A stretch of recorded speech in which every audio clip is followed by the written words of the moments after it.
మా సొంత గ్రామం వీణవంకలో జరుగుతుంది.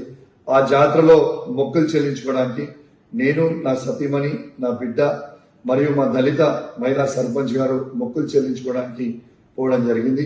ఆడ మేము మొక్కులు చెల్లించుకున్న సందర్భంలో రేవంత్ రెడ్డి గారి ఆదేశాలతోని ఈడ ఉన్న మా జిల్లాలో ఉన్న సిపి గారు మరియు హుజరాబాద్ లో ఉన్న ఏసీపీ గారు, జమ్మికుంట రూరల్ సిఐ గారు ఏ విధంగా మమ్మల్ని అవమానపరిచిండ్రో, ఏ విధంగా గద్దెల మీద నుంచి ఈడ్చుకపోయారో మీ అందరూ కూడా చూసారు. ఆ ఫ్రస్ట్రేషన్ లో నేను సిపి గారిని ఒక మాట అనడం జరిగింది. కానీ నేను ఏ కులాన్నో ఏ మతాన్నో కించపరచడానికో నేను అట్లాంటి స్టేట్మెంట్ చేయలేదు. నా ఉద్దేశం అది కాదని కూడా మీ అందరికి కూడా తెలియజేస్తా ఉన్నాను. ఇలా ఒక్కసారి ఆలోచన చేయండి.